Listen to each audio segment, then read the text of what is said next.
नमस्कार। आज हमारे अपराध इंडिया चैनल के क्राइम शो में एक ऐसी घटना की बात करेंगे जो एक हाई प्रोफाइल मामला था। आज हम आपको फिल्म इंडस्ट्री का एक ऐसा काला सच बताने जा रहे हैं जिसने एक वक्त पर सबके रोंगटे खड़े कर दिए थे। एक साउथ एक्ट्रेस ने कैसे मशहूर कास्टिंग डायरेक्टर के कत्ल को अंजाम दिया था। जानते हैं पूरी कहानी। मामला बॉलीवुड से जुड़ा है, जब एक अभिनेत्री ने कास्टिंग डायरेक्टर के 300 टुकड़े कर अपने बॉयफ्रेंड के साथ लाश को ठिकाने लगाया था।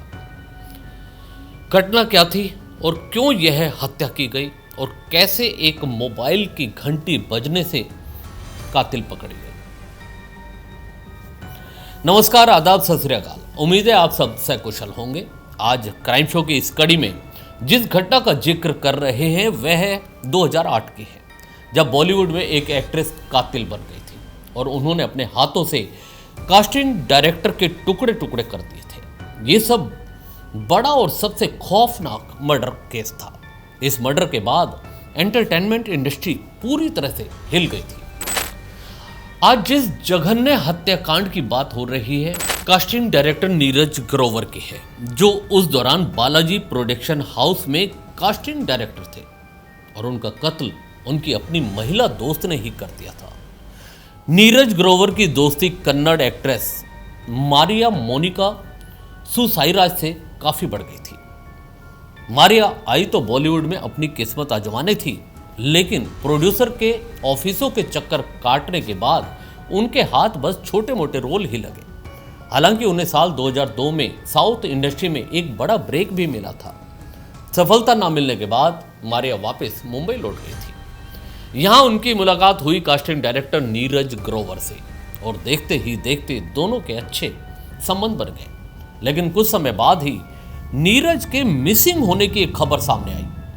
बाद में पता चला कि वो अपनी एक्ट्रेस दोस्त के घर गए थे और वो उनके घर शिफ्ट करने में मदद कर रहे थे, लेकिन वो वहां से कभी लौटे ही नहीं। अब उनका कत्ल क्यों हुआ, यह जानने की कोशिश करते हैं। दरअसल इस कहानी में एक और किरदार था जिसकी वजह से ये सब कुछ हुआ था, और वो था एक्ट्रेस मारिया मोनिका के बॉयफ्रेंड जेरोम मैथ्यू। बता दें कि कास्टिंग डायरेक्टर इस बात से अनजान थे कि मारिया का एक और बॉयफ्रेंड भी है, और दूसरी तरफ जेरोम गर्लफ्रेंड को लेकर कुछ ज्यादा ही पॉजेसिव स्वभाव रखता था। एक बार जब जेरोम ने अपनी गर्लफ्रेंड को फोन किया तो मारिया ने उन्हें बताया कि वो नए घर में शिफ्ट हो रही है और नीरज ग्रोवर इसमें उनकी मदद कर रहा है। ये सुनकर जेरोम सीधा गुस्से में गर्लफ्रेंड के घर पहुंचता है और उन्हें पता चला कि एक हफ्ते से दोनों लिव इन में थे। और इसके बाद एक्ट्रेस के बॉयफ्रेंड ने कास्टिंग डायरेक्टर को मार डाला। इसमें मारिया ने भी साथ दिया था। इसके बाद दोनों गर्लफ्रेंड बॉयफ्रेंड ने मिलकर नीरज की लाश को 300 टुकड़ों में काटा। ये दोनों यही नहीं रुके, उन्होंने नीरज की लाश के सामने अवैध संबंध भी बनाए। इसके बाद ये दोनों गुनहगार सबूत मिटाने निकल पड़े। इधर पूरी मुंबई नगरी में नीरज ग्रोवर की हत्या पर आक्रोशित था। हत्यारों की गिरफ्तारी की मांग के चलते लोग सड़कों पर उतर आए। पुलिस अनुसंधान में जुटी थी। उधर नीरज की हत्या के बाद नीरज का फोन मारिया अपने साथ ले गई थी। इस दौरान जब वो फोन बजा तो एक्ट्रेस ने गलती से वह फोन उठा लिया और उनकी साजिश का पर्दाफाश हो गया। दरअसल वह फोन पुलिस का था। इसके बाद एक्ट्रेस को करीब 3 साल की सजा हुई और बॉयफ्रेंड को 10 साल जेल जाना पड़ा। दरअसल नीरज का पता लगाने के लिए जब पुलिस ने उसकी मोबाइल लोकेशन ट्रेस की थी तब जाकर मारिया पकड़ी गई और उसने कबूल किया कि नीरज की जान जा चुकी है और उन्होंने उसकी लाश को टुकड़े कर दिए हैं।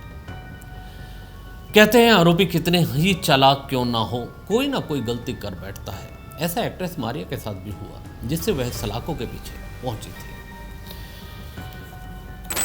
बढ़ते क्राइम के साथ साथ एक यही सलाह, जागरूक रहिए, सावधान रहिए, क्योंकि जमाना बड़ा खराब है।